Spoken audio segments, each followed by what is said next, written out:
All right, beautiful people. Thank you so much for joining me. So many of you have been forgetting whenever you come on board to hit the like button, right? Please hit the like button and subscribe to be part of this awesome family. And don't also forget to put us on notification. Family, Emmanuel Macron, the president of France, is currently in Nairobi, Kenya, for what they call a major African Forward Summit 2026. According to them, this is a high-level Africa-France meeting. And this meeting is co-hosted with William Ruto, the president of Kenya. The summit, the timeline is, 11th to 12th. That is how the summit is going to last. And Emmanuel Macron is already there. So about 30 plus Africa countries or African leaders will be present with other, a lot of people that will come on board. Somehow this summit, it look like the conversation regarding this summit and what the summit is about has been diverted to something else. It look like some of the statements regarding the Sahel is going to be the only thing in the news, forgetting the rest of the things because it's making wave already. Meanwhile, when Emmanuel Macron first touched the Sahel, in terms of this meeting, some of the African leaders were not even yet present, but the Sahel is already become a topic at the meeting. I'm seated here with mixed feeling, a bit of sadness and a bit of happiness. Let me tell you the sad part of this meeting, and then I'll bring you where the happiness is actually located. The happiness is located in ECOWAS. Somebody finally decided to school ECOWAS and tell them the truth to their face since they decided to systematically dodge the truth. So let's pack that one aside. Now, this summit, they told us that it is focused on trade and investment, artificial intelligence and digital technology, climate and green energy, infrastructure development, reforming the global financial system for Africa countries, peace and security cooperation. So this is what the meeting is about, but this is what is trending. Listen to Emmanuel Macron. Let me play the first video where he was asked a particular question and he gave a particular answer. Then from there, he decided to go deeper. Let's move forward. Mr. President. Here, yes, Jean-Baptiste Emmanuel, Post Citizen TV. Just one question. Are you concerned that some of these some of the countries in the Western Africa region are not part of this conversation? Those countries in the Sahel region? Emmanuel, I want just to clarify the fact that Western African countries will be present. President of Senegal, President of Ivory Coast, President of Gabon, President of Democratic Republic of the Congo, and many others will be here. It's hard to say that Western Africa will not be present in this room. It tells you that the time Emmanuel Macron was asked this question and he was speaking, these countries like Ivory Coast, Senegal, some of the leaders are not yet present. All right, it's just like this is just like the opening of the whole, summit kind of things. Let's move forward. You have three countries, and I do regret that, which decided because of the coup and the behaviors of the military people in charge to put them aside from the rest of the club. By the way, aside of ECOWAS as well and others. It doesn't mean that West Africa is not part of this meeting. First of all, let's correct Emmanuel Macron. You did not put them aside. They put you aside. Let's put the conversation where it's supposed to be. According to Emmanuel Macron, the leaders in the Sahel, Mali, Niger, Burkina Faso, General Tiani Assimi Goïta, Ibrahim Traoré, these leaders, we've decided to put them aside, away from the club, because of the behavior of the military in charge of those countries. Emmanuel Macron somebody should let him understand that they rather lay you off. They put you aside. You cannot even give them invitation to this colonial meeting in the first place to begin with. They put you aside. You are not the one who put them aside. Let's move forward. The biggest leaders of Western Africa will be here. And beyond that, we've been very vigilant to have civil society, even from Sahel states being present. Because we can disagree with some of these governments, quote to quote, but we never disagree with people. We love these people. in Mali, in Burkina Faso, in Niger. So all these people are involved in this conference and in this summit. And we will have a lot of intellectuals, academics, artists, entrepreneurs coming from these countries being present. This is not all, but before we move forward, you see the word he used? Quote and quote, right? Emmanuel Macron clearly doesn't recognize the leadership of these three countries. Because when you say quote to quote, it's kind of like, simply means that you don't recognize them. I mean, so let's just put it unquote kind of thing. Clearly, Emmanuel Macron did make this statement on the soil of Africa, in Kenya, right there, in front of William Ruto. Of course, some African leaders were not yet present, but I believe some were there, right, in front, and then speaking about our neighbors right in front of us, just like that, whom you have shackled and with colonial chain, and they have decided to break the chain.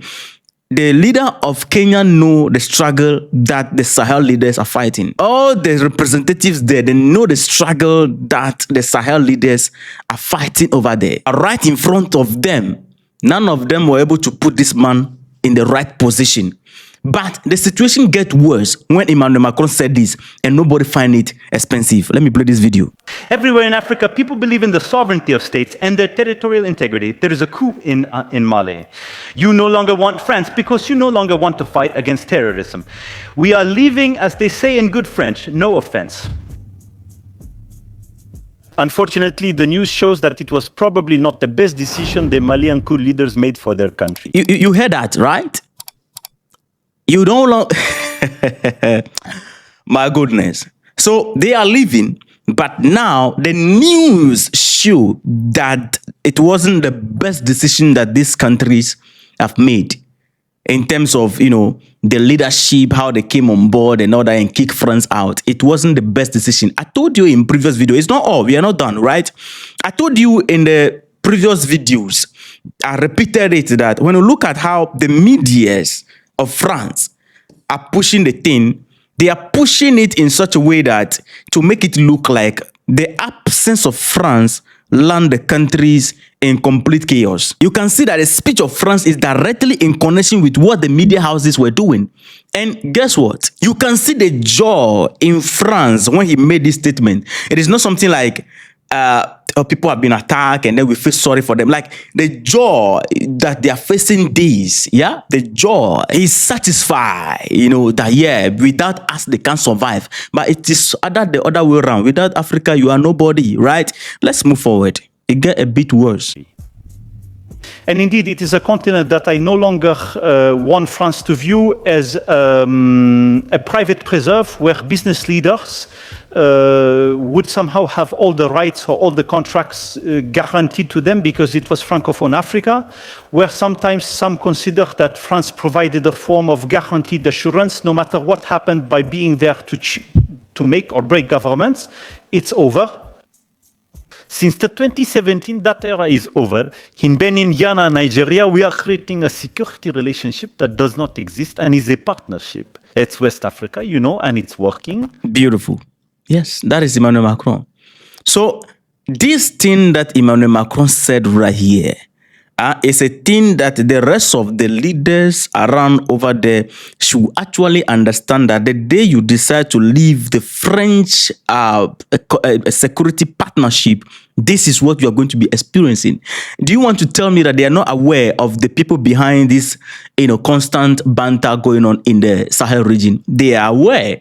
They saw the face of the man standing there, but nobody was able to say, look, no, you can't speak about these leaders like this. This is just the opening of the, you know, the summit that African leaders will be engaged with. So more will be coming on board. Let's put that aside and come back to ECOWAS. Senegal's deputy, whose name is, I think, Guy Marius. Yeah, Guy Marius Sanyas. That's the name right there. He decided to school ECOWAS. He decided to tell them the truth to the face, the truth that they are systematically dodging, right? Listen to this. There is one word I never hear at the level of ECOWAS: sovereignty. I hear all the words. I am reading all the documents, as many documents as possible from ECOWAS. There is one word you will never see: sovereignty. Recently, Donald Trump from the United States said he was going to annex Greenland. Yani, so all the European leaders say, I quote someone like Macron, he said, the situation in Greenland is a call for Europe's strategic awakening. And all the European leaders say, it's time for us to be sovereign, to no longer depend on the United States. We never talk about sovereignty. It's as if we are still not in the strategic awakening, but in the strategic sleep. As long as we do not fight together to be sovereign in terms of security, not needing France, the United States, or another country to bomb terrorists,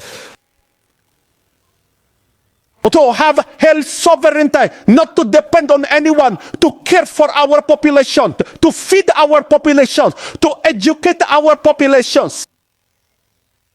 Sometimes our national education budgets are lower than the budget some parents have to send their children to foreign universities. As long as we do not take charge, if Europeans talk about strategic awakening and sovereignty, what should we be talking about? We do not talk about it. It's as if we carefully avoid this question.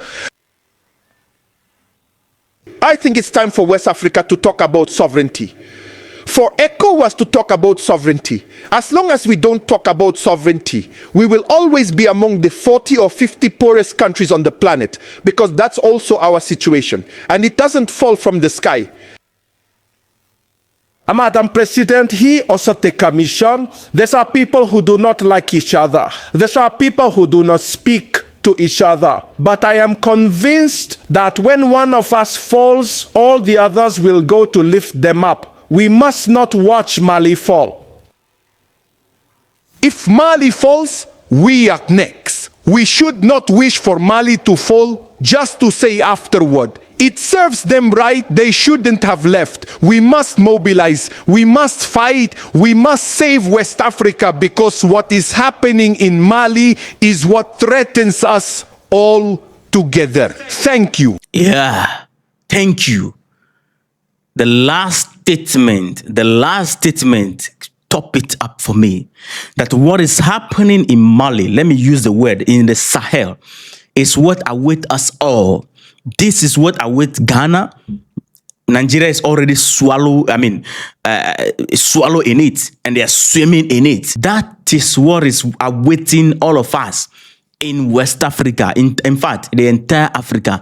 This happening in the Sahel is what awaits us. Once they are done there, next country will fall victim. After they are done with Nigeria, next country will fall victim. After they are done with Burkina, Togo, and Ghana, bordering Burkina over there, you are going to be next. After they are done with you, the Ivorians who signed the defense non-aggressive pact with them, they will become next. It will get to a point in the continent of Africa, our children, after we are done and then we are gone, will be running away from, these bandits, pursuing them left and right. This is what awaits us all if we don't come together and cure this madness happening on the continent of Africa. Emmanuel Macron, I wish this guy is somewhere there when Emmanuel Macron was making this statement. He is from Senegal. Representative from Senegal will come on board. But you see, when you look at it, one of the things is that people speak, African leaders, including William Ruto, they speak with so much boldness when the oppressor, the colonizer is not there. They will speak with boldness and talk for the continent and advocate for the right thing. When in the face of the colonizer, then they become like rats, running away from cats. Yes, sir. As Emmanuel Macron, William Ruto is dancing with Emmanuel Macron. They are doing cultural dance, and then William Ruto is dancing with Emmanuel Macron. Yeah, like that. Ramaphosa, for example, was here in South Africa. You remember The day I meet Donald Trump, I will tell Donald Trump that your forebearers, they blah, blah, blah, blah, blah, blah, blah. You were like, yo, that is our leader. When he got to the overhaul, they humiliated him. He cannot even speak. When they speak with boldness here, when the oppressor is not there. When they go out and meet the oppressor, Bodo, they can't speak again. All of a sudden, their mouth is sealed. But anyway, family, I'm happy that people are waking up. When we talk about this, people are like, we are emotionally charged people. Is he emotionally charged person? He is in the cortex of ECOWAS. Is he emotionally charged? A representative of ECOWAS? Is he emotionally charged? We are asking the question. Is he also emotionally charged? Is what we are seeing, all of them are seeing it, just that they kept quiet about it and decide to downplay it and giving us name. Well, this is it. Let me know your thoughts in the comment section. Don't forget to like, subscribe, and also put us on notification, because the meeting that is going to happen over there, I'm going to keep you updated boot to boot in regards to everything concerning that meeting, right? This is just the beginning. See you in the next episode. Respect.